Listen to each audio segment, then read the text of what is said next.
Hola, muy buenos días. Este es un nuevo programa de After Dark.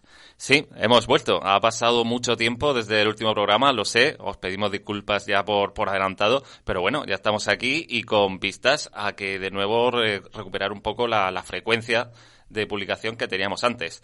Estábamos hablando off the record antes de comenzar sobre la televisión, el inicio de esa edad de oro de las series. No sé si todavía se mantiene hoy en día, los inicios de HBO, ya sabéis ese lema, no es televisión, es HBO, y también de la impronta de los autores. Bueno, todos esos temas son los que queremos tratar en esta nueva entrega. Y también, ahora que estamos en época estival veraniega, pues a ver si, como siempre, un montón de buenas recomendaciones, tanto de cine como de series. Así que comenzamos.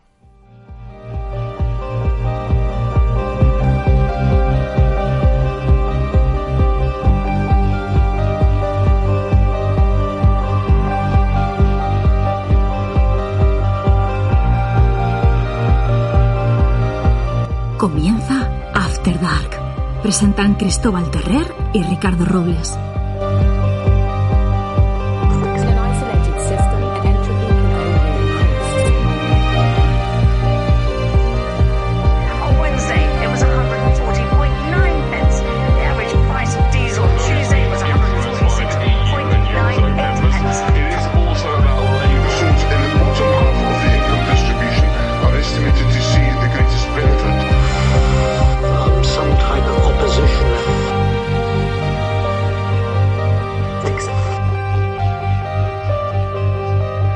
Un crossover entre los podcasts de cine y series, Disquisiciones Malditas y Serie Maniac.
Y bueno, pues aquí estamos, programa primero de la tercera temporada y qué mejor para comenzar una nueva temporada que con un nuevo fichaje. Así que hoy quiero presentaros a Alex. ¿Qué tal? Buenas.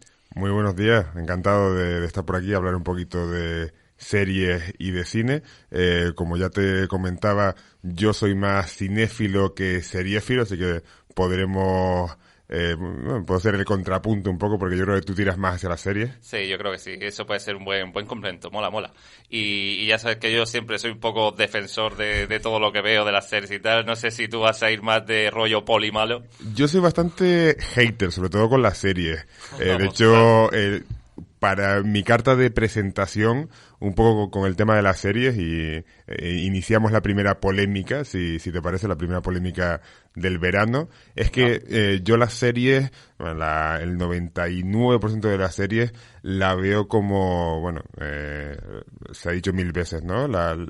El típico formato de novela decimonónica en capítulos, basada sobre todo en el contenido, es decir, en que pasen cosas una y otra vez, muchas de ellas con bastante relleno y siempre jugando con el tema de cuantas menos elipsis mejor para rellenar, sí, o a lo mejor apelar al impacto y al ¿cómo se llama? Cuando una serie acaba, el cliffhanger. Sí, el cliffhanger, ¿no? Ese final abrupto. Sí, siempre jugando con ese concepto y no tanto con una de las cosas que a mí más me interesa de lo audiovisual y del cine, que es lo formal y la puesta en escena, ¿no? Entonces, una serie, ya te digo, hay excepciones, pequeñas excepciones, pero normalmente se centra más en el contenido.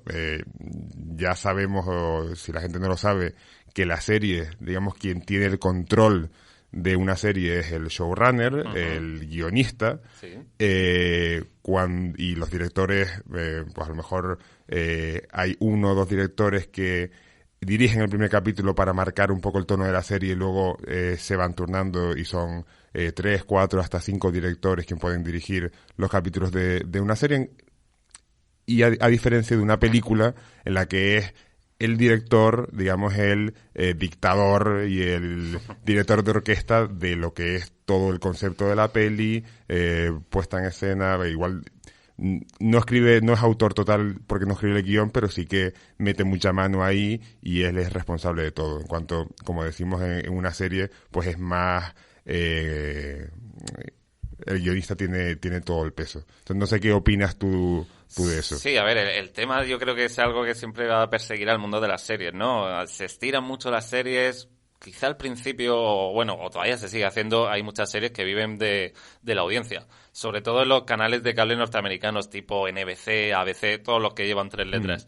Esos viven a la tiranía un poco de la audiencia y van estirando efectivamente las series. ¿Tenemos mucha audiencia? Hacemos una temporada más o hacemos una temporada en lugar de 10 episodios de 21 episodios porque es lo que pide la audiencia. Bueno, HBO cambió un poco con las televisiones por cable, HBO a la cabeza, cambió un poco el paradigma, ¿no? Porque una serie como The Wire, es decir, no podría haber existido en un canal de pago porque tenía muy poquita audiencia. HBO apostó por una serie o Los Sopranos de calidad, pero igual que no tenían tantos espectadores. Sí, efectivamente. A ver, las televisiones estas que yo digo de las 3 letras, NBC, ABC y tal, son networks, ¿no? Son como la cadena pública que tenemos aquí en España, que se transmiten por satélite. Luego es verdad que llegaron la televisión por cable, HBO, etcétera, etcétera, FX, y ellas sí que apostaron, como hemos hablado alguna vez, por la calidad. HBO era un canal que solo ponía reposiciones,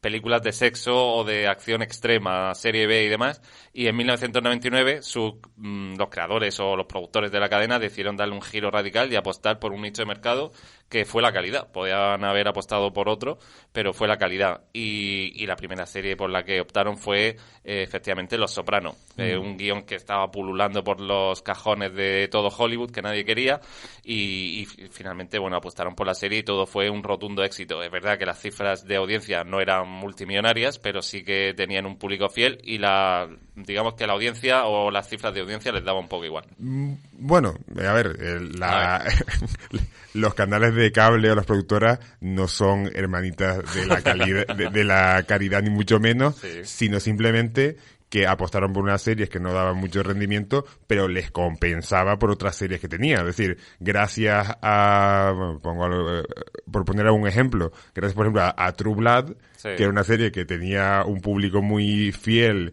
Pues a mí la primera temporada a mí me gustó bastante, luego ya ya se le fue. Pero gracias a True Blood podían hacer a lo mejor otras series más exigentes o con menos audiencia. Así que también jugaban a eso, a tener series más populares, o en su momento Juego de Tronos, podían hacer series como a lo mejor Girls, otras series que, bueno, Girls también tuvo su éxito, su nicho de mercado, pero otras series a lo mejor que eran más experimentales. Sí, está claro. A ver, yo creo que la diferencia en el mundo de las series, que hay todavía mucha gente que huye un poco de las series precisamente por eso, porque se creen que es un poco la novela seriada decimonónica que se estira ahí, simplemente es contenido por contenido. Hay series, obviamente muchísimas, la gran mayoría, alguna vez lo hemos hablado off the record, que apuestan por ese tipo de paradigma, pero luego sí que hay series de autor o series en las que la duración de la serie, el número de episodios o temporadas, tiene mucho que ver con la historia que realmente quiere contar el creador, el showrunner en este caso, que es el que lleva todo el peso de la serie. Por ejemplo, yo siempre pongo el ejemplo de Breaking Bad, ¿no? Breaking Bad, el tipo quería contar una historia, sabía que iban a ser 4 temporadas y el número de episodios que necesitaba para narrar esa historia. Una historia como Breaking Bad, ese viaje que hace Heisenberg o Walter White para convertirse en Heisenberg, yo creo que hubiera sido muy complicado en una película, por ejemplo, porque no te da todo el tiempo en 2 horas horas, 2 horas y media, de captar todos los matices y todas las motivaciones que tiene ese profesor de química para convertirse en un capo despiadado de la mafia y del narcotráfico. En una peli de 2 horas y media, ese viaje quizás no lo hubiéramos entendido porque se hubiera quedado corto. Claro, cada proyecto y cada historia tiene su formato y su manera de desarrollarlo. Yo lo que le critico, a ver, también es un poco poniéndome un poco en el abogado del diablo, sí, y para que haya un poquito de polémica. Y para tocarme las narices también. Para tocarte las narices. Perfecto. Pero cuando yo digo que critico las series, o que por lo menos a mí personalmente es un formato que no me interesa tanto, que luego, a ver, últimamente no, pero veo series y me encantan y las recomiendo y todo. Pero lo que no me gusta del formato en sí es eso, ¿no? Un poco que dejan de lado el aparato formal y que muchas veces aunque estén bien dirigidas y la historia esté muy pensada, pues al final te quitan mucho tiempo, ¿no? Cuando ver una película de entrada es como más satisfactorio, porque son 2 horas, empieza, acaba, y habiendo tantas películas y tan buenas, pues a mí eso, me da un poco de pereza ponerme con ciertas series, sobre todo si ya tienen pues 6 o 7 temporadas. Sí. Es cierto. Luego te enganchas y las ves enteras, pero tienes un montón de horas de entretenimiento. Pero da un poco de vértigo y de pereza, por lo menos a mí. No sé si te ha pasado de repente meterte en un Juego de Tronos si no lo has visto, en un Vikingos, bueno, y las procedimentales ya. Sí, claro, yo procedimentales que directamente aquí ni se tocan ni yo las veo. No, claro, ¿no? Bueno, para quien no lo sepa, una serie procedimental son pues tipo House, ¿no? Que hay a lo mejor una trama de temporada, pero básicamente 2 o 3 casos, o bueno, cualquier serie de Colombo, por ejemplo, Mentalista, CSI, por ejemplo. Sí, que se tratan 1 o 2 casos por episodio, y en el mismo episodio se resuelve. Exactamente, autoconclusivas, ¿no? Que dicen. Sí, a ver, ya te digo, yo creo que bueno, también es una tendencia que estoy observando ya ahora, que las series ahora se apuesta un poco por temporadas más cortas o de una única temporada. Si tienen muchísimo éxito, a lo mejor sí que se amplía una segunda temporada, que es un poco estirar el chicle, como tú dices, aunque bueno, siempre el creador, el showrunner puede decir, bueno, no, es que todavía me quedaban cosas por contar, ¿no? De los personajes y tal, pero es cierto que se nota que la han estirado. Sí. Pero ahora hay muchísimas series de una única temporada o miniseries que funcionan muy bien porque sí, son pues una película en lugar de 2 horas, pues de 6 horas, de 8 horas, que ahí sí que el creador tiene su tiempo, como digo yo, para la miniserie es otro concepto. Sí, otro concepto. Es que está muy de moda ahora. Porque es una peli larga, ¿no? Sí. Digamos, y ahí puedes entrar un poco más, porque no son las 10 horas del tirón. Sí, efectivamente. Y luego, pues volviendo un poco al tema, y alguna vez lo hemos comentado, pues ese hecho de que las series, también existen series con sello personal, en el que se muestra el sello personal del artista o del cineasta o del Pero creador. Son las pocas, ¿eh? Yo insisto que son las pocas. Son pero pocas. No te da ahora entramos en ese tema de los autores en las series, que me parece muy interesante, pero no te da la sensación de que ahora la gente no ve películas, sino que lo normal, no digo que sea mejor o peor, pero si lo comercial o lo normal es ponerte a ver series. O sea, yo cuando tengo este debate con la gente, yo no suelo ver a la gente discutir películas o ir al cine a ver esta. No hay un gran... A ver, bueno, excepto las pelis de Marvel y alguna más suerte, no hay un... Hace tiempo que no veo un evento en el cine de todo el mundo a ver tal película. Sí, a mí me pasa y lo observo, y es que a mí me ha pasado. Yo antes era un cinéfilo empedernido que iba muchísimo al cine o solo veía películas, pues bueno, en VHS, si hay algún oyente a lo mejor no sabe lo que es el VHS. Sí, hombre, los videoclubs. Los videoclubs y tal, o Canal Plus cuando empezó Cinemanía y demás. Yo era un devorador de películas, y es cierto que cuando empecé con el mundo de las series, pues allá, pues hace 15 años o así, cuando empecé a tope, el consumo de películas para mí descendió muchísimo, y creo que, como tú dices, es una tendencia. O sea, las series es donde ahora está todo el mundo, es lo más popular, y cuántas tertulias ha habido con amigos que, oye, pues, ¿qué serie estás viendo? Ah, pues estoy viendo tal, es cierto, y eso con el cine no pasa. Y ahora como hay 20.000 series, pues cada uno ve una distinta de una plataforma que la que tenga o la que le gusta, pero que vamos, que hay como, yo siempre lo digo, que hay prácticamente o casi una serie para cada persona. Sí, a ver, yo encantado con la llegada de las plataformas. Antes las tenía que ver, bueno, digamos, buscando en el inframundo de Internet, porque no había plataformas. Luego ya llegó Netflix, democratizó un poco más, como tú dices, el hecho de que todo el mundo vea series. Netflix, como modelo de negocio, como representación de las series, quizá no sea el más indicado. Yo siempre recomiendo pues HBO, que es otra cosa, y sobre todo especialmente Apple TV, que es una plataforma que a mí me vuelve loco. Pero que la gente no la tiene, ¿eh? La gente no la tiene muy poquitas series, ha llegado la última o de las últimas. Es complicado, sí. Ahora este año, por ejemplo, en 2022, se ha lanzado a producir muchas más series para precisamente ampliar el catálogo, porque era de lo que adolecía un poco la plataforma. Pero alguna vez lo he comentado, y además siempre lo digo, Apple TV no me paga nada, pero es que a mí, o sea, no estoy haciendo publicidad gratuita, pero es que me encanta la plataforma. Y todas tienen un sello de calidad único. Te puede gustar más la serie, la historia que te cuenta, lo que sea, pero todas tienen un sello de calidad, una producción muy chula, muy bien hecha, y son series interesantes. Además tocan temas de actualidad, pero siempre con una vuelta de tuerca. El feminismo está muy presente prácticamente en todas las series, aunque sean medievales o de misterio, lo que sea, siempre hay un toque de reivindicativo. Así que es una plataforma de verdad muy interesante, y aprovecho ya para decir una primera recomendación, y es que ahora Apple TV este verano tiene abierto la primera temporada de Para toda la humanidad, que es una serie creada, el showrunner es el de Battlestar Galactica, pero es una serie mucho más realista, de ciencia ficción. En realidad es una ucronía, es decir, ¿qué hubiera pasado si?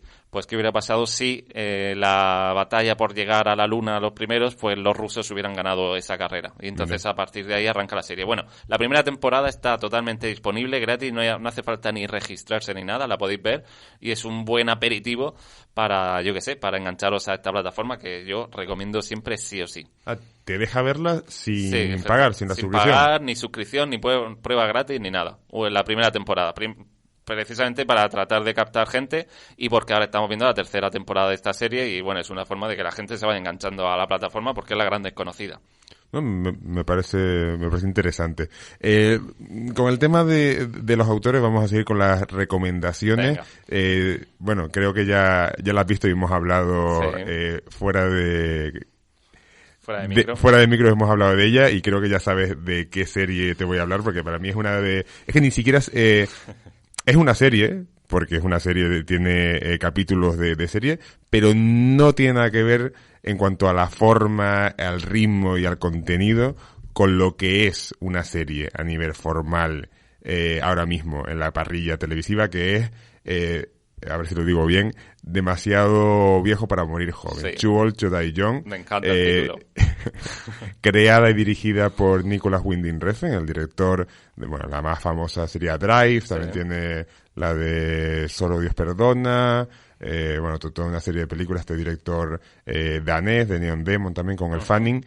Y esta serie, la verdad es que no sabía decirte, la vi hace unos años, no sabría decirte de qué va, porque realmente de lo que va es de un policía que investiga una serie de asesinatos, y él mismo se toma la justicia por su mano, pero bueno, es lo menos interesante. Lo realmente interesante de la serie es el tempo y cómo construye los espacios visuales y sonoros. Creo que a ti te cargó un poco, ¿no? No es una serie que recomendaría a nadie. Es una serie complicada de recomendar, porque te puedes buscar una pelea con alguien, o que la gente te retire la palabra. Yo se la he recomendado a varios amigos y a mi padre, y creo que han visto, lo digo para quien se atreva a verla, que sepa a lo que se atiene. La gente que se lo ha recomendado me ha dicho, pa' un ratito está bien, pero esto de un personaje mirando al vacío, y sobre todo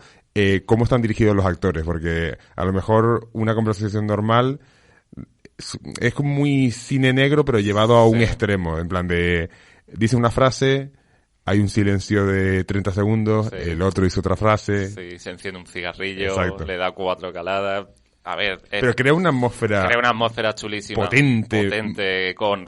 muy claustrofóbica. Sí, totalmente. Los cigarros, por ejemplo, siempre funcionan bien en cine y en este tipo de género. El humo va subiendo por los neones de la ciudad. Es espectacular. Y la fotografía. La fotografía es, yo creo que la mejor que he visto en el mundo de las series. Y no sé si en el cine. A mí me encanta la fotografía, lo sabéis, y es alucinante la fotografía. Si alguien ha visto Drive, va un poco por esa línea, pero llevado más al extremo todavía. Llevado al extremo y además con carta libre, que se nota que Amazon Prime dijo, mira, haz lo que quieras, que esta es tu serie, haz lo que te salga de las narices. Y el tío literalmente lo ha hecho. Y con mucho sentido del humor. No sé si recuerdas, creo que es el capítulo 4 y 5, 5 y 6, el de los pedófilos. No me acuerdo ahora mucho. Que hay varios juegos de cámara con el lenguaje y la peli, siendo muy dura, ahí tiene mucho sentido del humor. Tiene unos guiños que te quedas como muy loco. Una mezcla de géneros también muy interesante. Y fuerte, ¿eh? Yo no sé también, el otro día se lo comentaba a un amigo, no sé si me estoy haciendo mayor o algo así, pero es que ahora empiezan ya a alarmarme ciertas escenas de violencia. O sea, antes a lo mejor me las tragaba tranquilamente y ahora sufro un poco. Y esta serie, demasiado viejo para morir joven, tiene escenas muy, muy brutas, ¿eh? Porque también hay una historia de venganza y demás. Y, joder, la serie... A ver, creo que es una serie que hay que ver, sobre todo si te gusta el lenguaje cinematográfico, la fotografía, incluso si estás estudiando cine, guión y demás. Es una serie que deberías ver, deberían poner en las universidades, pero luego para el gran público y tal, yo a mis amigos no se me ocurre ahora ninguno que quisiera verla. O sea, es complicada de ver. Por eso digo, quien le guste el cine o las películas un poquito más diferentes en cuanto a ritmo y a lenguaje cinematográfico, pues esta serie pues les va a sorprender. Yo la destaco para decir que no todas son como esta crítica que hacía yo a las series de antes, que hay series también en cuanto al lenguaje distintas. Sí, efectivamente, son las menos. Yo te doy la razón, el modelo Netflix, como digo, ha hecho mucho daño y parece fast food ahora. Es cuanto más producciones, mejor. Netflix hace tiempo que apuesta mucho por la cantidad y no por la calidad, cosa que antes no hacía. Pero mira, en Netflix también si me permites otra recomendación, voy a destacar una serie que no sé si conoces, se llama... Yo es que la verdad es que me gusta mucho la comedia y tiro más para la comedia. Creo que tú ahí es un sí, a mí me gusta menos, soy un tipo muy serio. Vale, pues a mí me gusta mucho la comedia, sobre todo estas series que ya desde hace unos años están muy de moda, que son, HBO lo ha practicado mucho, que son como dramedias de media hora, tipo Girls, tipo Bored to Death, y hay una serie que se llama Master of None, de un cómico que se llama Aziz Ansari, que tiene 3 temporadas, y es muy interesante como cada capítulo, dentro de las 2 primeras temporadas, hay capítulos dedicados como solo a ciertos personajes, que esto también, cuando las series lo hacen, me parece como algo bastante curioso y bastante arriesgado según de la serie. Y esta tercera temporada está muy bien porque coge dentro de la serie a uno de los personajes secundarios y cuenta su historia. O sea, el personaje principal apenas aparece. Y lo hace con una puesta en escena muy concreta, con una fotografía granulada que no parece de este año, de este siglo incluso, y con un formato... como el formato cuadrado, 3/4. Y también llama mucho la atención la manera que tiene de pues, al estilo de, yo sé, incluso de Tarkovsky o de Bergman, de mantener el plano. Pues, normalmente la mayoría de las series utilizan una puesta en escena bastante invisible, funcional, y no ves a lo mejor un plano general de 5 minutos. Quieto. Correcto. Y a mí son cosas que sí que me llaman mucho la atención, y una de mis debilidades cuando veo cine es fijarme en ese tipo de cosas. Igual alguien que no entienda mucho de cine o que me esté escuchando dice, a mí qué me importa. No, nuestros oyentes saben muchísimo de cine. Pero me refiero a que esa es la diferencia, que al final... Normalmente cuando la gente de la peli es dame contenido, dame que pasen cosas, y que cuanto más frenéticas y más giros y más tal, ahí me vas a tener. y como un poco distracción frente a la vida, frente a todo, pero no me des cosas demasiado complejas a nivel formal.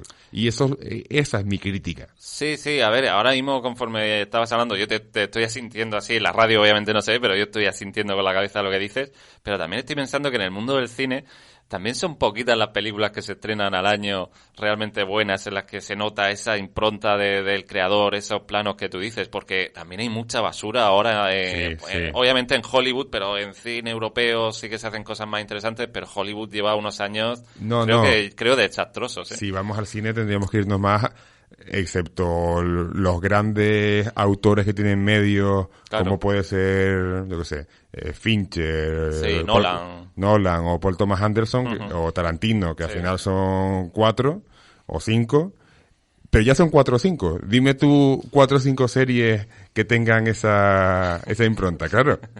Bueno, podemos ir desgranando, y esto sirve a la gente como recomendación, precisamente para este verano.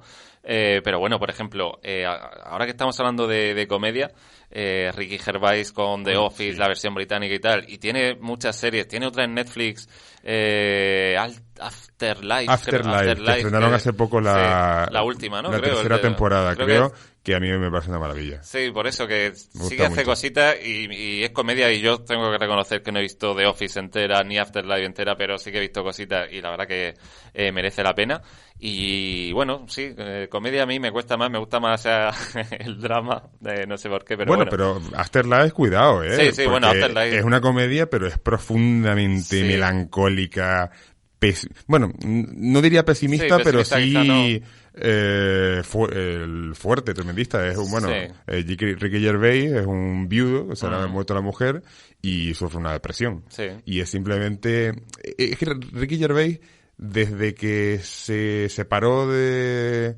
¿cómo se llamaba el otro? Stephen Merritt, creo, con el que ha hecho todas las series así más locas, desde The Office hasta la del enano, porque no me acuerdo ahora cómo se llama. Bueno, tuvo una serie de películas. Él hizo la de Hello Ladies en HBO, que es otra historia como más... un humor más loco y tal. Y Ricky Gervais... con Afterlife y con otra serie británica que se llama Derek, ha tirado más por el lado humanista, más por el lado de incluso de la cursilería, pero en el buen sentido. No sé si tiene... Sí, a ver, a mí con estas series tipo The Office y tal, de hecho se me está viniendo a la cabeza también la serie de animación, que no sé si también tú te mola el género de animación y demás, pero la serie de Netflix de BoJack Horseman. Yo creo que sería mi serie favorita. Sí. O de mi serie favorita. Pues tenemos que hablar de ella. ¿De BoJack Horseman? Pues vamos a estar hablando años. ¿Lo has visto o no? Sí, he visto algunos episodios. Ya te digo que a mí la comedia me saca un poco, pero bueno, he visto episodios, pero lo que quería decir es que lo que me sucede a mí con este tipo de series, que es lo que tú decías, es comedia, pero no es tan comedia. Yo a veces me veo a mí mismo en el sofá riéndome y diciendo, hostia, no sé por qué me estoy riendo, porque es un dramón y aquí está contando cosas muy profundas y muy, muy interesantes, claro. BoJack Horseman es otra serie que dentro de un disfraz de comedia, y además comedia muy muy loca y muy absurda, va también sobre un tío que tiene una depresión. Depresión de caballo, de caballo, sí, mira, literalmente, ¿no? Pero una depresión muy fuerte. Entonces, yo siempre he respetado las series o las películas que tratan y que reflejan, además, yo creo que muy bien la depresión, porque no es nada fácil. Una depresión es un tío que no le apetece hacer nada y está durmiendo y pasándolo mal todo el día, o sea, la bebida o el alcohol o las drogas, pero que no hay mucha historia ahí, sino es narrar la depresión.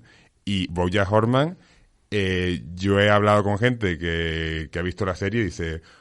La tengo que ver, pero espaciarme los capítulos, porque hay momentos en los que realmente es muy oscura. Sí. Porque tiene una parte de comedia loca, e incluso hasta como de screwball comedy, te tira un poco por ahí, de amor absurdo, pero hay otra parte profundamente emocional de un tío que lo está pasando mal. Te pasa, esto ya sabéis, chicos y chicas, estamos en After Dark y aquí prácticamente no hay guión, la gente no se lo cree cuando lo contamos y los temas van saliendo. No sé si a ti te pasa lo mismo y es otro tema que saco aquí sobre la mesa, otro melón, con Rick y Morty, que a mí esa serie sí que la he visto y me gusta bastante, no sé si a ti también te interesa. Sí, no soy de los que me ve de los capítulos repetidos una y otra vez y tal, porque Rick y Morty tiene muchos fans, pero sí, me gusta mucho. Y también, yo creo que a ti el tema de ciencia ficción, los universos paralelos y todo esto. Pero Rick y Morty no la encajaría dentro de esta serie que estamos hablando, como depresivas y tal, aunque tiene momentos serios. Tiene momentos melancólicos y serios, pero sí, obviamente. Tiene un humor mucho más complejo, pero macamberro, hedonista, ¿no? Sí, hedonista, sí, mucha escatología. Sí. Pero bueno, es una serie divertida, ¿eh? A mí... Rick y Morty es maravillosa, Rick y Morty, aunque la serie de animación, recomiendo. Ya que estamos hablando de esto, la que más me gusta a mí, en plan comedia bruta y burra, es Padre de Familia, que sigo viéndolo. Yo no sé si hay gente que todavía sigue viendo la temporada, creo que vamos ya por la 21. De hecho, está la serie completa ahora en Disney Plus, o sea que es otra buena opción para suscribirse a la plataforma. Y también está disponible, me estoy yendo por los cerros de Úbeda totalmente, Futurama, que es otra serie también cargada de melancolía y de episodios de humor entretenido tipo Los Simpsons, pero yo creo que es mucho más profunda y con diálogos maravillosos y unos personajes yo creo que mejor construidos incluso que Los Simpsons. Es complicada porque Futurama se vio de forma rara en España, te ponían una temporada, luego se saltaban 3 y demás, y ahora tenemos todos los episodios ordenados, incluyendo el último episodio, que yo creo que los últimos 10 episodios no se estrenaron en la televisión convencional en España, así que bueno, Futurama, otra serie que yo siempre recomiendo mucho. Yo la conozco, la tengo conocida pues como Los Simpsons o cuando la echaban por la tele. No le he dado todos los visionados que a lo mejor debería tener, pero vamos, en Macroening siempre... hablando de... Seguimos con la animación. Sí, seguimos. Pues mira, otra serie de animación que te recomiendo, que está en Netflix también, mira, es rarita también, a ver. De hecho está basada en un podcast que se llama The Midnight Gospel. Ah, sí. No sé si te suena. He visto algunos, he visto los primeros, que es de otro... ¿No son de los mismos de Rick y Morty, puede ser? No. Hora de Aventura. Hora de Aventura. Uno de los creadores es el creador de Hora de Aventuras y luego hay otro podcaster también que... A ver si te puedo decir el nombre, que se llama Pendental World, que tiene un podcast que lleva gente y tal, y está basado un poco en esa fusión del podcast que tiene él con toda una serie de recursos de animación que pone el hombre este de Hora de Aventura. Y tanto de qué va la serie, porque cada capítulo, digamos, es que es como una especie de... Bueno, tú lo has visto, ¿no? También va sobre lo...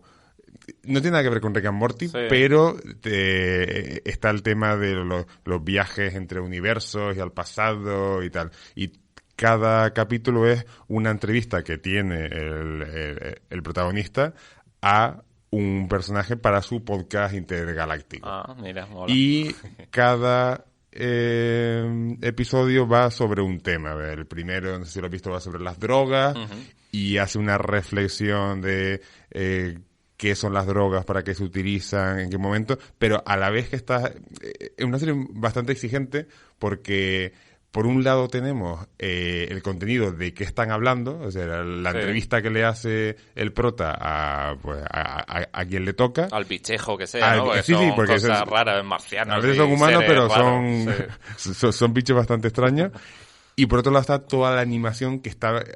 Cuando están teniendo esa conversación está pasando toda una serie de cosas que es para verla, son capítulos de 20 minutos, es para verla varias veces porque te pierdes mucho, porque la parte como más intelectual, más filosófica que está en esas conversaciones, bueno, si estás ahí centrado, pues te pierdes en todos los colores, las cosas que pasan. En ese, por ejemplo, que se habla de la marihuana, sobre todo, hay como un ataque zombie al Capitolio de los Estados Unidos. Cierto. Sí, pasan muchas cosas en segundo plano y pasan muchas cosas en la serie, es cierto que es como muy densa. A mí me pasó lo mismo con Rick y Morty y con Futurama. Son series muy, muy densas con muchísimo diálogo y es cierto que quizá conviene verlas o revisitarlas varias veces para captar todos los detalles. Pero sí, son series de animación y complejas. Ya que estamos cerrando el tema o tocando el tema de animación, que no teníamos ni mucho menos previsto, esto es lo que pasa en After Dark. Ha surgido así. Ha surgido así.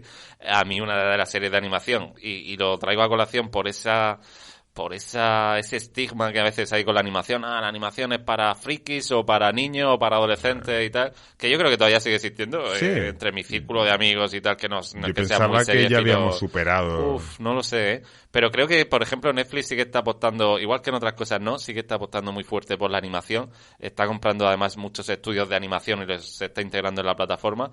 Y hace poquito, el año pasado, tuvimos uno de los grandes éxitos que para mí me ha parecido un serión, no sé si lo has visto, que es Arcane. No.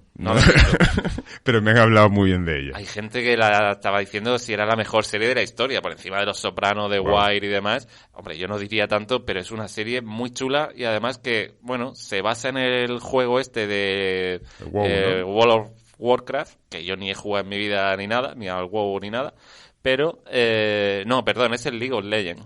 League of Legends, LOL.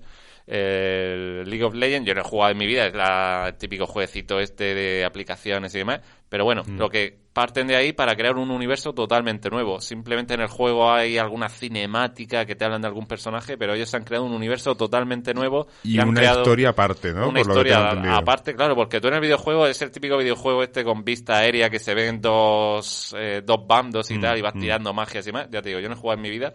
Y entonces te cuentan alguna cosita de algún personaje. Entonces, este estudio de animación francés lo que ha hecho ha sido, partiendo de ahí, crearse todo un universo, todo un background, ¿no? de personajes. Es una serie interesantísima de animación y además con una animación que es vanguardia pura. Es una animación digital, pero encima del digital está pintado a mano en acuarela. O sea, es una auténtica maravilla. Arcane de Netflix, de las mejores series del año pasado seguro. Yo creo que la mejor serie que se estrenó en 2021 y de las mejores series que he visto en mucho tiempo. Pues tendré que verla para poder hablar de ella, porque la verdad es que no... Como ya te comentaba, el tema de la serie, sobre todo las últimas, las tengo un poquito dejado de lado. Pero vamos, que Arcane, de las imprescindibles, ¿no? Además tiene una temporadita... Sí, una temporadita de momento, va a haber más porque creo que Netflix va a crear una franquicia a partir de LOL. ¿Tanto éxito ha tenido? Sí, ya te digo, va a crear spin-off, películas, largometrajes, más temporadas de esta serie. Lo que pasa es que, claro, la serie Arcane cuesta mucho dinero y mucho tiempo hacerla, así que yo creo que la segunda temporada tardará unos años en llegar.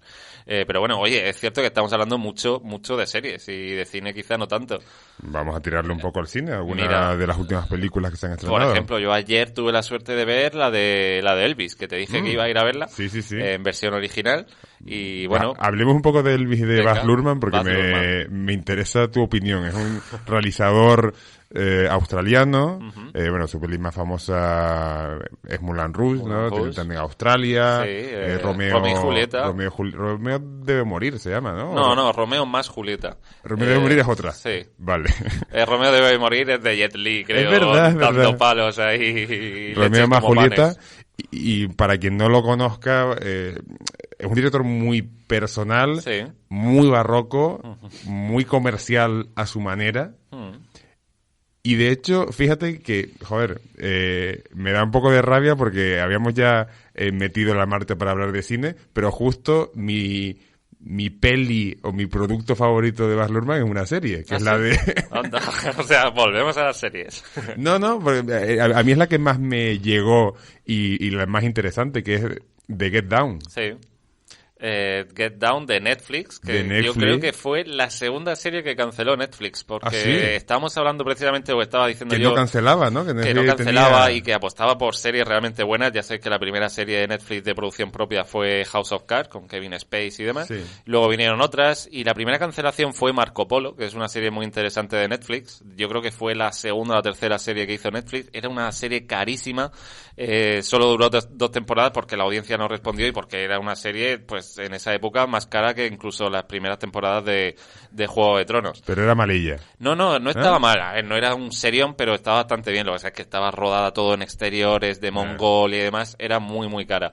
Y con eso empezó yo creo que el declive un poco de Netflix y apostar ya por productos más seguros, por contenido, como tú dices, por series, pues bueno, por producir muchísimas series a lo largo del año, comprar muchas series de otras plataformas.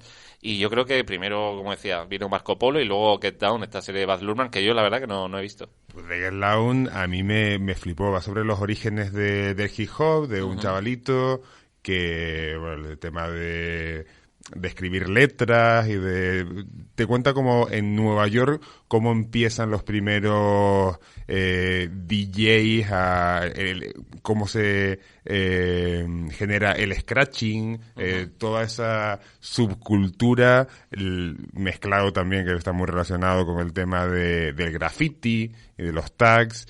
Y sobre todo, bueno, la banda sonora es alucinante, cómo está construida, y también un poco el enfrentamiento entre eso, cuando empieza el hip hop, los años, estábamos hablando de los años 70, 80, bueno, de 78 está ambientada la serie, 77, 78, y de cómo se enfrenta en esa época a, bueno, la música mainstream, que era la música disco, ¿no? Sí.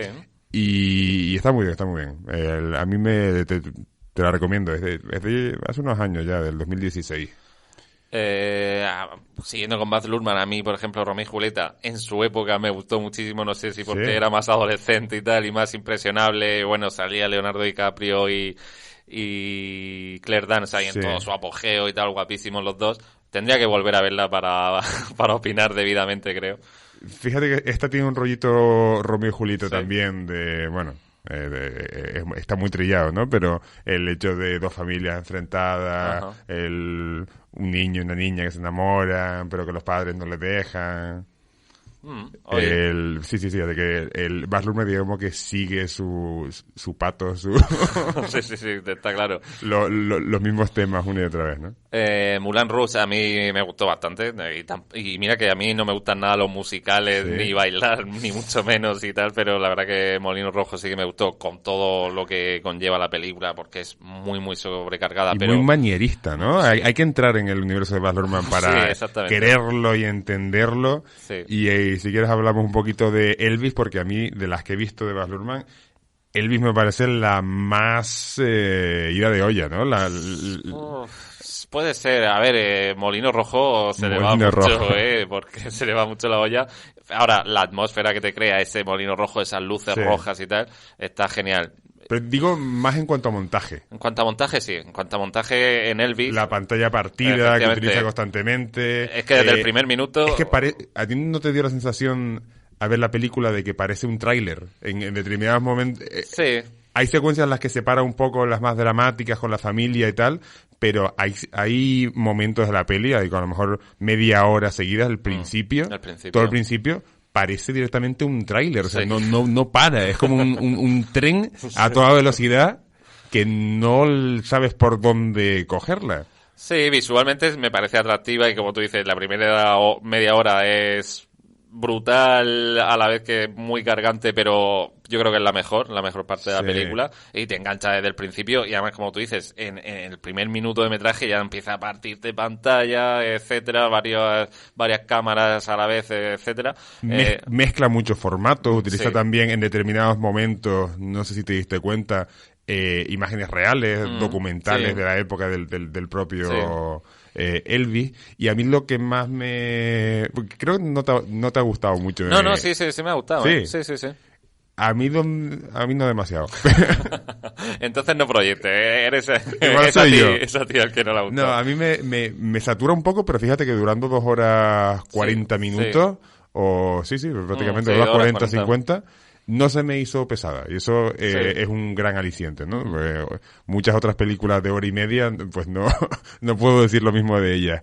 A mí lo que me parece más interesante y más fascinante de la película, más allá de los actores o de la puesta en escena o de ese barroquismo, es cómo logra transmitir el atractivo y la sensualidad, que la película se centra bastante en ese tema. Sí. De las actuaciones, es decir, cómo recrea ciertas actuaciones. Yo tampoco es que sea un experto en Elvis, pero la primera actuación, por ejemplo, a mí se me pusieron los vellos de punta de cómo logra, mediante una serie de recursos más o menos sensacionalista, sí, la peli transmitir eso que quiere transmitir, ¿no? Sí, a mí me gustó mucho eso y me llamó mucho la atención porque yo tampoco soy bastante neófito en el tema de Elvis, aunque ahora me han dado ganas de descargarme toda su discografía en Spotify y demás. Pero sí, esos primeros conciertos siempre pasa, ¿no? En estos biopics, cuando ves los comienzos del gran artista, de la leyenda, a mí es lo que más me llama la atención, porque luego los grandes conciertos y demás sí que lo conocemos, pero esa intrahistoria que hay detrás, cuando es un chico de pueblo, de Memphis y demás, esos primeros conciertos en los que las chicas se vuelven literalmente locas, eso está muy bien narrado y muy bien contado en la película. Eso me hizo mucha gracia, me gustó mucho. Sí, ¿no? Y sobre todo a nivel visual, sí. El montaje que propone la película, constantemente cambiante, picadísimo, o ese momento, a ver, que es muy, seguramente no fuera así en la vida real y es muy sensacionalista, pero el momento en el que está ¿cómo se llama? El coronel, sí, el narrador y el, entre comillas, el malo de la... Sí, el manager de la película, en la vida real. Con los inversores, esto va a ser lo de la Navidad. Ah, sí. Esto va a ser un especial en Navidad y el otro de repente hace otra cosa completamente distinta y está metido, está dentro. Sí. Es cierto que las pelis a mí cada vez se me hacen más duras cuando son muy largas. Y estas 2 horas 40, quizás le sobra alguna... ¿no? Sí, se mantiene bastante. Quizás en algunas partes se recrea demasiado con el tema de las actuaciones en Las Vegas y quizás con el especial de Navidad también están bastante tiempo. Se me hizo un poquitín pesado, pero bueno, la película se ve y se disfruta enormemente. A mí lo que me falla es la parte de drama. La parte de drama de familiar no ayudan las interpretaciones, aunque cumplen su papel, pero me hacen recordar a la peor parte, bueno, que en esta peli, en la que te voy a decir ahora, no veo nada positivo, no me gustó nada, que fue la del biopic de Queen, la de a mí tampoco me gustó Bohemian nada. Rhapsody. Sí.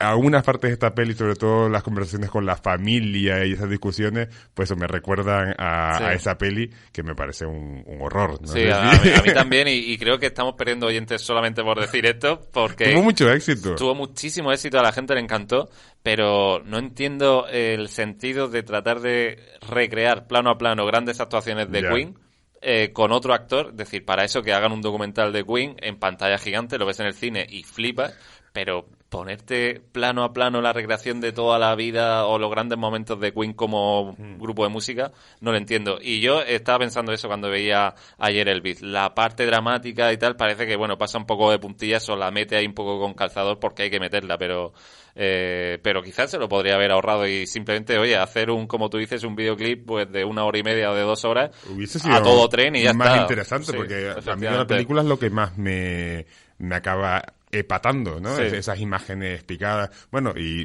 también es muy inteligente que el narrador sea el coronel, nunca sé cómo se llama. Sí, no recuerdo tampoco. El coronel, el manager, ¿no? De Tom Hanks, el papel que hace de Tom Hanks. Sí, parece que está completamente... Igual hasta le dan el Oscar, ¿no? Porque como no se le reconoce... Sí, caracterizado... O se lo dan a él o a Colin Farrell del último Batman. Del último Batman haciendo de pingüino, ¿no? De Cobblepot. Que no se parece a él para nada tampoco. No. Sí, es una versión bastante libre del pingüino, pero bueno... bastante chula. Pero bueno, sí, volviendo a Elvis, hay escenas... Me he ido. Hay escenas de esos episodios un poco de drama de la familia que yo es que ni entendía ni empatizaba con ellos, porque Elvis lo pasa muy mal en algunos momentos. No aporta mucho. Sí, se pone a llorar por cosas que le suceden a la madre y dice, pero ¿y por qué lloras? Por tu madre si la madre ha salido 2 minutos. La relación con la mujer tampoco se desarrolla demasiado. Nada. Como que en algún momento dado, bueno, pues... Toma droga, vale, se acuesta con la otra, pero no desarrolla eso. Sí, efectivamente. O sea que si se quita, no pasaría nada. Efectivamente, no pasa nada. Entonces yo creo que Baz Luhrmann quizás se debería haber estado tirado a la piscina de lleno y dice, Sí. mira, yo paso de la historia, paso del drama familiar, etcétera, y voy a lo que me mola, que son los bailes, las coreografías, que eso sí que está, la verdad que es genial y es disfrutable. 4 videoclips Sí, enlazados, ¿no? Sí, sí, totalmente. Con esas inserciones que mete, como tú dices, de documentales reales, que se ve un poco de Elvis y el montaje está muy chulo porque también tiene una escena en la que aparece como una especie de cómic al principio y Sí, tal. sí, Todo ese sí. tipo de cosas son interesantes y aportan. Lo demás, bueno, quizá no tanto. No sé, cine, más cosas de cine a lo mejor Si que quieres ya puedas recomendar. vamos ya terminando con las recomendaciones finales. Venga. Ya sabéis que sí, a mí en After Dark siempre me gusta que los colaboradores digáis alguna recomendación de lo que sea. Hombre, si está relacionada con cine y series mejor, pero bueno, libros, exposiciones, películas, series, no sé, un montón de cosas. No, vamos a seguir con la cartelera. Venga. Una película que dentro de su nivel, una película independiente, lo ha petado bastante y ha llamado mucho la atención, sobre todo porque se ha estrenado a la vez que esa gran... bueno, iba a decir obra maestra, pero ni siquiera la he visto, pero que bueno, ha sido muy bien recibida la peli de Marvel, la de Doctor Extraño, el multiverso de la locura. No Sí. sé si la has visto. No la he visto. Vale. Hace tiempo que me he bajado un poco del tren de Marvel, ¿eh? Yo lo Sí. veía todo lo de Marvel, pero ya es que estoy un poco cansado de secuelas, precuelas, el multiverso. Uf, ¿Te has saturado? Sí, estoy un poco saturado. Estamos en ¿verdad? la cuarta ola o algo así, ¿no? Sí, estamos... Bueno. Efectivamente. Entonces, esta del multiverso no la he visto. Bueno, pues esta película que se llama Todo a la vez en todas partes, dirigida por Dan Kwan, bueno, los Daniels, Ajá. pues son 2 directores que se llaman Daniels. Sí. Una manera de promocionarla ha sido la verdadera obra maestra sobre el multiverso. Vale.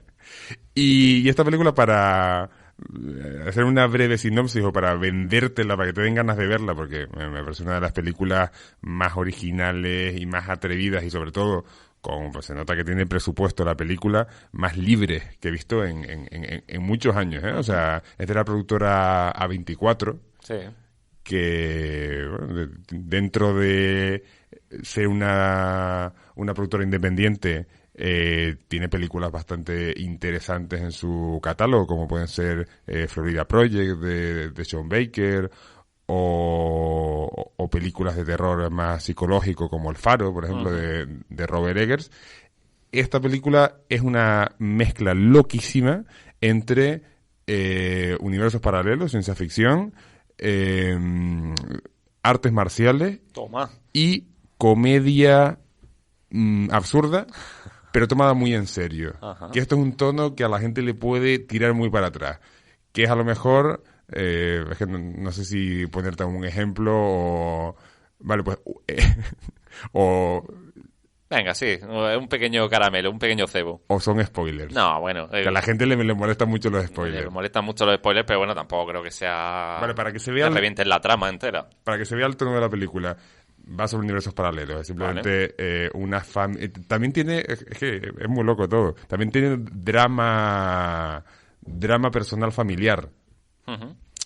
Entonces, tiene todo, la sí, peli. sí, sí. Joder. Y la protagonista es Michelle Yeoh. Ah, mira, mola. Cuidado. Vale, pues simplemente es que Michelle Yeoh recibe como la llegada de que hay un universo paralelo y tiene que salvar el mundo. Ujú.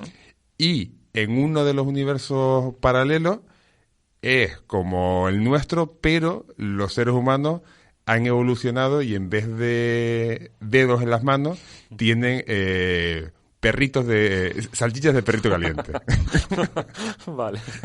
Entonces no pueden coger las cosas, sino intentan coger algo y se le deshace entre las manos. Vale. Pues eso es un ejemplo de algo loquísimo, pero tratado de una manera muy seria, muy emocional y muy bonita en el fondo, porque si logras superar o ver un poco más allá del absurdo que te están mostrando, puede llegar a una parte empática y emocional muy bonita. Eso te pongo uno de los ejemplos de los muchos. Luego la peli tiene varios pasajes muy violentos, muy gore, muy divertidos. También hay una parodia dentro de los universos.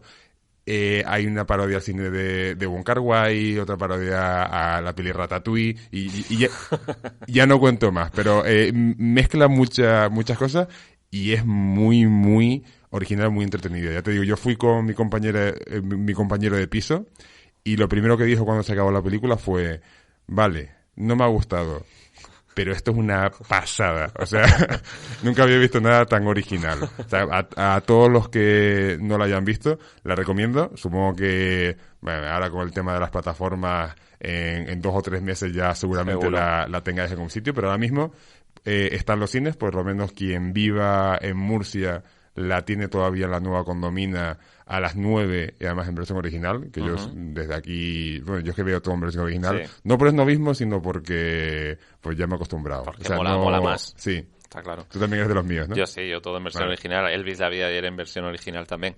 A ver, repite el título de la película, que seguro que hay gente con la libreta apuntando. Todo a la vez, en todas partes. En inglés, Everything, Everywhere, All at Once. Vale, con Michelle Yeoh, que era la prota, por ejemplo, de Tigre y Dragón. De Tigre y Dragón, sí. O sea que... Y se marca unos cuantos bailes de artes marciales. Tiene mucho de Matrix la película también. Joder, tiene de todo. Lo que me falta western, ¿no? Sí, solo. Sí. No, mira, eso no. Eso por lo que fuera no lo han tocado. Tengo que decir que yo ayer, creo que fue, buscando películas en cartelera y tal, vi la carátula de esta y no la conocía. Y claro, cuando vi la portada solo y tal, dije, esto tiene que ser infumable. Pero bueno, ahora ya que me lo dices, ¿sí? Lo mismo le doy una oportunidad. Dale la oportunidad porque no te vas a arrepentir. Aunque no te guste, vas a decir, vale, esto no lo he visto en ninguna otra película. Vale. Hombre, has sacado el tema, estamos terminando ya, pero has sacado el tema de Robert Eggers, que a mí es un director que me encanta. Entonces te quería preguntar, bueno, es el director de La Bruja primero, con ahora la archiconocida Anna Taylor-Joy, que a mí es una película que me encantó. La vi además en el confinamiento y, no sé, ahí a oscuras, de noche y tal, me gustó muchísimo. La Bruja es una historia, está disponible en Netflix, es una historia, la típica historia de una bruja, el cuento de la bruja que nos han contado tantas veces. Una bruja en el bosque, pues eso es esta película.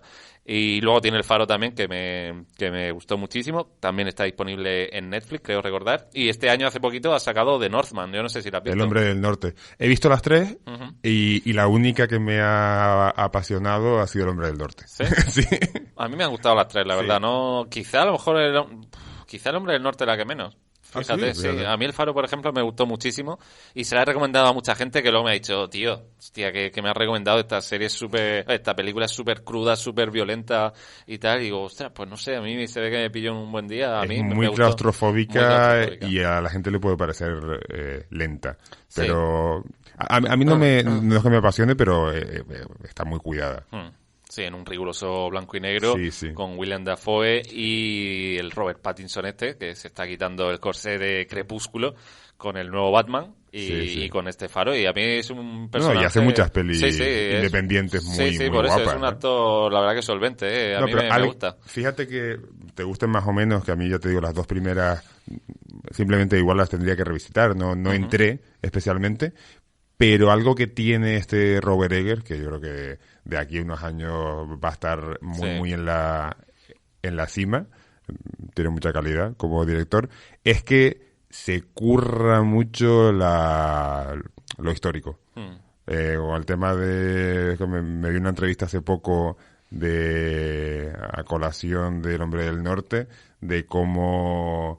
el tema de los vikingos, de cómo quería la madera que utilizaban, el colgante preciso que tal de la época. Sabes que los vikingos no llevan cuernos, que eso ha sido una invención a posteriores, ¿no?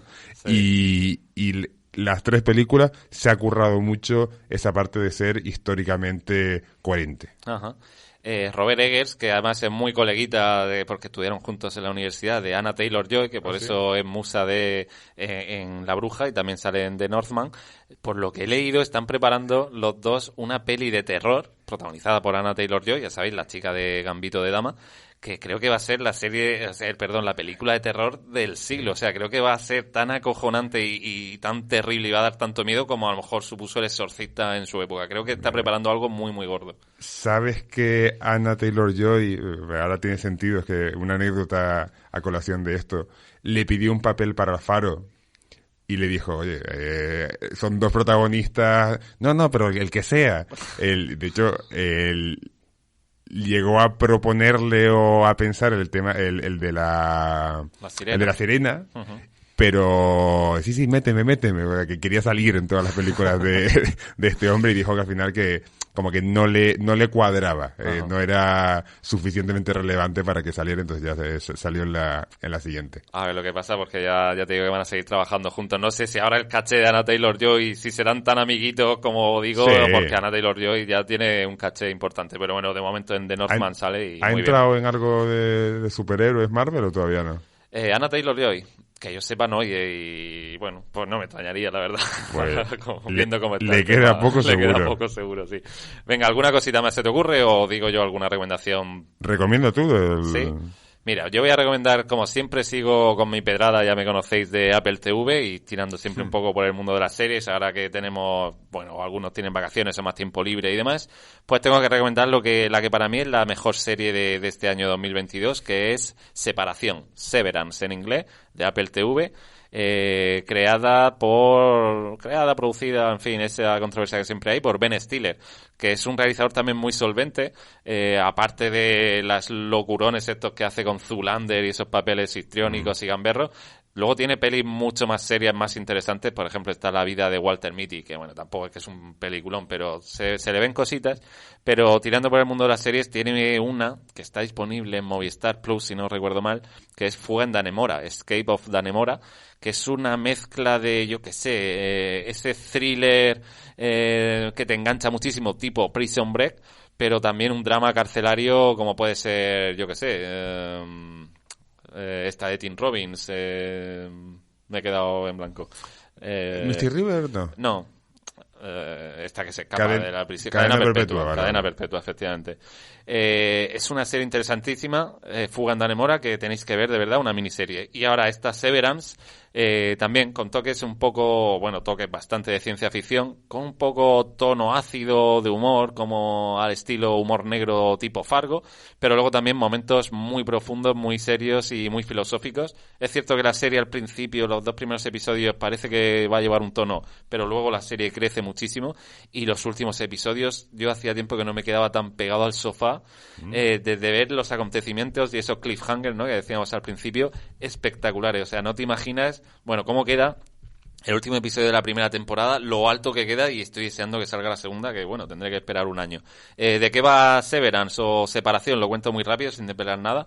Pues bueno, estas grandes multinacionales, estas grandes compañías que para tratar de sacar el máximo provecho a sus trabajadores deciden hacer un experimento en el que separan la mente. Por un lado está la mente trabajadora centrada todo el día en la oficina y por otro lado la mente, pues digamos, más de su vida privada. Entonces hay una separación total, de modo que cuando estoy trabajando, una parte de mí está trabajando pues 24 horas al día porque no recuerda absolutamente nada de lo que pasa en mi yo de fuera. No sé si estoy casado, si tengo hijos, si soy feliz, si soy triste. Y del mismo modo el que está fuera vive 24 horas fuera y yo no recuerdo o no sé realmente en qué trabajo, ni cuáles son mis tareas, ni si me están explotando en el trabajo, si me he peleado o si me he enamorado dentro del trabajo. O sea, es un experimento curioso y bueno, este es el punto de partida de la serie. Ya os digo, no quiero desvelar nada. Los primeros episodios quizás no atrapen muchísimo, pero luego la serie ganan enteros y es un vendaval. Mira, para que no se nos echen encima los quisquillosos de los datos. Los haters, ¿no? Los haters. Que algunos tenemos, que si no tenemos haters tampoco merece la pena tener un podcast de cine. Pero hater por hater, ¿no? Odiar por odiar. Claro. Ni Fuga en Dannemora ni Separación son creación de Ben Stiller. Solo está como director. Solo está como director. En alguno de los capítulos. Vale. Vale, dicho queda ahí. Mira, voy a decir otra cosita, otra pequeña recomendación, porque ahora estoy ya terminando inmerso en el libro de Rosa Montero, que es una escritora de novela y demás, pero su último libro es El peligro de estar cuerda.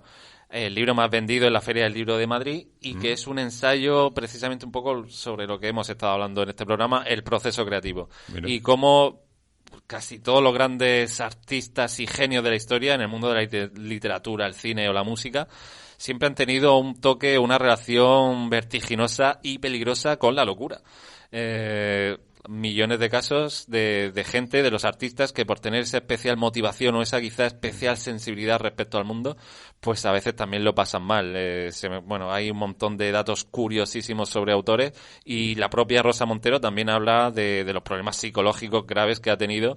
No se sabe si, en principio por ser escritora. Parece que los escritores tienen una tendencia peligrosa a tener problemas psicológicos y trastornos importantes. Así que el libro, para los que nos gusta el arte, la creación, la literatura, el cine, es una delicia. El peligro de estar cuerda.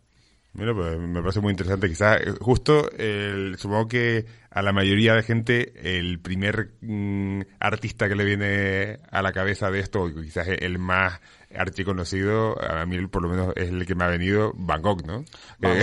Van Gogh. Que de repente por pintar se cortó la oreja. Digo, como el más accesible. Exactamente. Cuenta historias de mucha gente, por ejemplo, de Virginia Woolf también, que tenía problemas y tendencias al suicidio hasta que terminó suicidándose, se metió un montón de piedras en los bolsillos y se hundió en el río. O, por ejemplo, de Sartre también cuenta muchas cosas, y de autores que desde el punto, por ejemplo, de muchos, me ha llamado la atención que muchos de estos grandes autores de la historia, novelistas, dramaturgos, pues llega un momento en el que se encerraban durante años, pero cuando digo años digo 15 años en su habitación, y tenían pánico, por ejemplo, a salir. Solo escribían en su habitación, les pasaban la comida y ya está. Tenían pavor a salir. Y también cuenta historias de algunos autores, por ejemplo, no recuerdo ahora si era Sartre en concreto, que cuando iba paseando por el jardín oía el cantar de los pájaros y estos le hablaban en latín. O sea, él iba escuchando latín, a los pájaros hablar en latín. O sea, a ese nivel. Fíjate, a ese nivel de locura. Justo eso me recuerda, no sé si la has visto, una peli de Pasolini que se llama Pajaritos y Pajarracos, que es también formalmente muy, muy loca, que son un padre y un hijo que hablan con los pájaros. Y creo que a lo mejor te tira por ahí. En algún momento los pájaros le responden, no sé si en latín, pero... Puede ser. Pero hay algo de eso. Y ya, estamos terminando de verdad, ahora sí que sí, pero también tengo que decir que estoy empezando a ver en HBO una nueva serie que se llama Irma Vep, en la que precisamente... De Olivera Sayas, ¿no? Sí, exactamente. Basado en su película de los 90, que a mí me la han recomendado muchísimo. Dicen que es la hostia, ¿no? Está bastante chula. Llevo dos o tres episodios, es una miniserie, y interesante también porque justo en el episodio que vi ayer tienen una escena bastante también loca, pasada de vueltas, en la que todo el equipo de rodaje está en una fiesta con drogas y demás, ambientado todo en París, y tienen una discusión muy acalorada sobre un poco lo que hemos hablado nosotros al principio, la importancia o la pérdida de importancia quizá del cine respecto a las series. Si las series son solamente contenido, hay algunos personajes que defienden las series, otros personajes defienden el cine, y es interesante porque todo gira en función de una especie de rodaje, es metacine 100%, y con esos guiños en los que una serie realmente se ríe del mundo de las series y de este fenómeno de las series en la que parece que prima más el contenido, como decíamos al principio. Hombre, a ver, si un autor como Olivera Sayas, que yo lo tengo bastante en la cumbre, ha estrenado muchas de sus películas en Cannes, o el mismo Nicolas Winding Refn hace una serie, ahí me tiene. Algo tendrán entonces la o serie, si David ¿no? Lynch hace una serie, ahí me tiene. Quiero decir, que al final yo también me dejo llevar mucho por quién hace las películas o las series. Entonces, si el autor confías en él y es de calidad, pues algo bueno tiene que salir de ahí. Mira, me parece buen cebo para dejarlo aquí, y quizá el próximo programa que hemos prometido que de verdad vamos a intentar que After Dark vuelva de nuevo por sus fueros con una periodicidad mínima, que menos que un programa al mes, porque además estamos recibiendo un montón de apoyo en redes sociales y en iVoox. Así que muchas gracias. Podemos empezar el siguiente programa con eso, ¿no? Con esos grandes artistas, cineastas que se han pasado al mundo de las series. Sí. Tenemos a Alex Garland, a Damien Chazelle, a David Lynch, etcétera. O sea que puede ser un buen cebo para el siguiente programa, si te parece. Pero que al final en este no hemos hablado casi nada de eso. Hemos tirado por la animación. Efectivamente, lo teníamos en el guión pensado un poco, o esa especie de guión que hacemos, esa charla previa al programa, y al final se nos ha olvidado completamente. Así que nada, esto es lo que tiene la magia de la radio y el podcast. Lo metemos en el el tupper para el siguiente. Lo metemos en el tupper para el siguiente. Y tú, bueno, pues un estreno por todo lo alto. Tengo que decir que renuevas por un programa más, así que cúrratelo, ya sabes, no... Poco a poco, ¿no? Poco a poco, pasito a pasito. No te vengas arriba. No hay equipo pequeño. Efectivamente. Y ahora a la salida, pásate por ahí, que tienes a un chico que te va a dejar el cheque, como todos los colaboradores. Vale. Pues nada, la música que estáis escuchando ya sabéis que es Sync, de la banda sonora de Trainspotting, y cuando suena Sync en este programa es que estamos llegando al final, así que nada, os emplazo para el próximo programa de After Dark, el 3x02, y nosotros nos vemos, nos escuchamos en el siguiente programa.